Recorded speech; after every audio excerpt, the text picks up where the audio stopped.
I saw Ami in a bar, just in Tel Aviv, and he was out there drinking, smoking, and when I saw him, I thought he's a doll, not a real person. And I took a second look, and I saw it is an amazing person, connected to a wheelchair. He told me his story. He was, that time, 33 years old, and it was almost 30 years after the doctor predicted he wouldn't survive past the age of 6. I knew right away that there is a movie here. And I thought that I have seen a movie about him. But when I asked him, he said that there wasn't any movie about him and he's ready to tell his story now. I told him that I'm a filmmaker, and we started talking about it, and he was very much open to do this film. What struck me in this story is that I have never seen something like that before. I've never seen somebody like Ami who's going to a pub, who has so much life. And then when I discovered first that he's a 3D animator who's doing these incredible animations, and then that he has this incredible love story, I thought that it's too good not to do it. I think you cannot compare this story for anything. You know, I came with a lot of passion, a lot of desire. That's the way I work, that's the way I do things, and I get very much involved. But when I met Ami, in some ways I felt like I'm not only telling Ami's story, I'm telling my own story. And I feel Ami and I were connected in a very, maybe even spiritually way. And in a funny way, Ami became me and I became Ami. I started learning a little bit more about alcohol and Harley. And Ami, I think, you know, I heard him talking like I do. I think in a way, the fact that you and your subject matter becomes friends, it is kind of an issue. But in my attitude, I couldn't help it. Did it affect me of asking Ami tough questions or having him being honest with me? I think it helped. Because sometimes if you don't know the person and you don't connect with him on certain levels, you are not going to be honest with him. And with me and Ami, there wasn't those boundaries. So I think it helped us. When was the first time you realized you're different, completely different?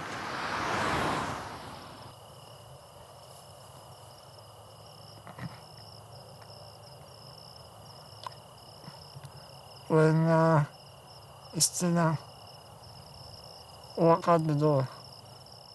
He also was part of this project with his animation, with his story, with his ambitions. And this wasn't a regular film because here we crossed the boundaries and we were not only considering having a good story, we also wanted to keep Ami alive. You know, I'm not a doctor. I know very little about muscular dystrophy, so if he needs medical attention, he needs to go to a hospital. The hospital around here is in Flagstaff, so if he wants medical attention, we can get him to a hospital. There are three aspects, I think, in this challenge of making this documentary come true. First and foremost, for an independent filmmaker, it's I know it sounds like cliche, but it's money.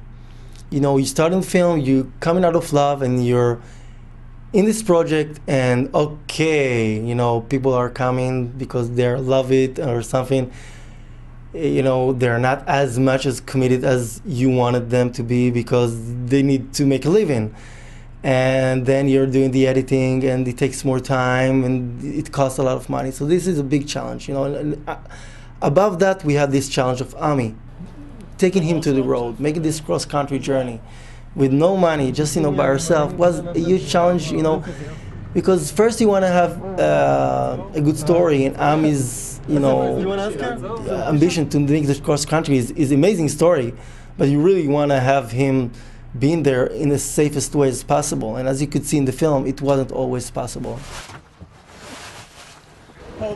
Good, how are you doing? My name's Ira. I'm an EMT intermediate here at the park. Okay. Are you guys care providers? Yes. Yeah, What is your medical training? we don't have. No medical training? No, we're just friend of him from Israel. Okay, are you guys all from Israel? Yeah, Just Okay. a lot of experience. A lot of years of experience. experience. Yes. Okay. Are you, I understand you have a, you know, a medical problem. Yeah. Is this something you need to see a doctor for today? I don't guess so. I just need to change. Can you move to the side a bit? I actually have to do what I need to do. If these guys are filming, you know, my first priority is medical. Okay. All right. So I'll do what I do, and you guys can work around me. As a friend and as a filmmaker, I thought wasn't worth it. Sorry? And that was my worst nightmare and fear before we went to the cross country, and I saw it happening. But are you sure you still want to continue afterwards? As it is now, I don't know. We stop. Yeah.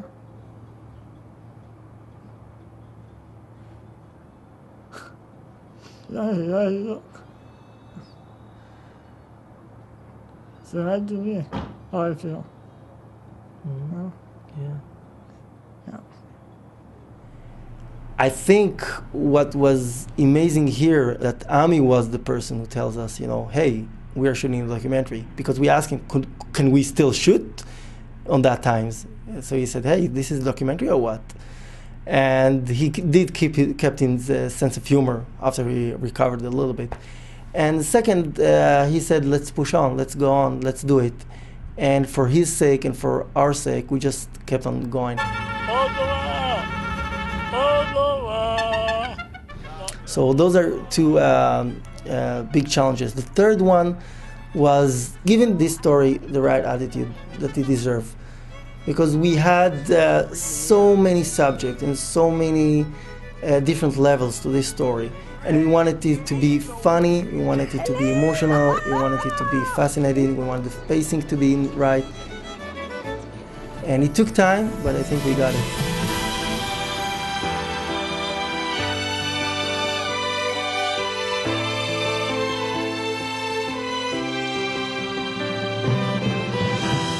I used my crew from National Geographic. We shot on Sony 500 PAL, and we were shooting in style of cinematic wide angles.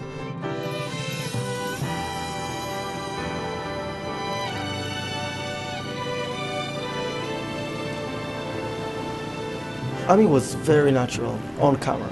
He was good, he was honest, and he was very much into telling this story. Everybody knows that it's not easy to have camera on your face almost every day for so long, especially in the cross country. But there is a time that you're crossing it, and Ami crossed it pretty quick. And I think Ami was brave enough to cooperate with us and to tell his story in a very honest way. So when I started this film, I thought, you know, it will go to one direction. I thought it's a story about Ami and about his life and about the fact that he's an incredible person, the way he looks. And then the love story came through, and then his incredible animation came through, and then he decides to go on the cross-country journey with us. And this shifts the story differently. I think that's what is fascinating about making documentary. You have to be patient. And if you choose the right subject matter and you will be patient, probably things will happen, and it's worthwhile waking up in the morning and saying, hey, you know, what's gonna happen now? And Ami surprised us over and over again. After 3 months, we had a really good rough cut. We felt it's really, really good. We showed it to some people. Then we tried to make it more uplifting, funny, because that's captured really who Ami is. So we worked on it even more. And then the HBO people came and polished it. So it took more than a year to edit it. And I thought it's crazy, but then all my documentary colleagues, people tells me that that's normal. So, okay, it's normal.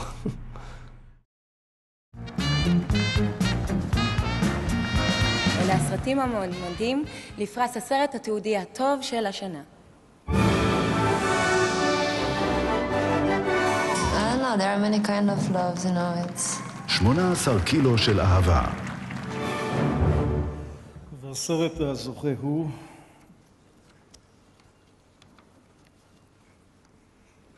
Hmm. 18 קילו של אהבה. דני מנקין. We started the film in Israel, so the title of the film was 18 Kilos. Over there it's different. And we just have 18 Kilos. When the story with Christina came out, we decided to call it 18 Kilos of Love.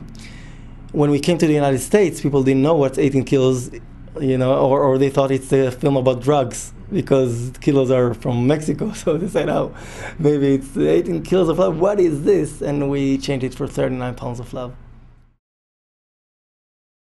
This film has taught me first, really never give up hope, because as a filmmaker, you're going to such a big roller coaster, and you always think, oh my God, can I make it? Will I find the money for that? Who will want to see this film? And you really know, on the bottom of your heart, somewhere, that this film has to be seen. And when you're as a filmmaker never give up hope, this dream comes true. And of course, Ami inspired us. We always said, if Ami went to the cross country, and if he did what he did in this film, we can do everything. I want people to see it, and I want as many hearts as possible to be touched by it. That's our goal, And of course, as a filmmaker, that's your goal as well. You want people to see your art. And the fact that it is happening now, it's incredible for us, and we're so excited. We couldn't believe it. We sometimes wake up in the morning, we ask ourselves, is this really happening? Because we've been with this for 3 years.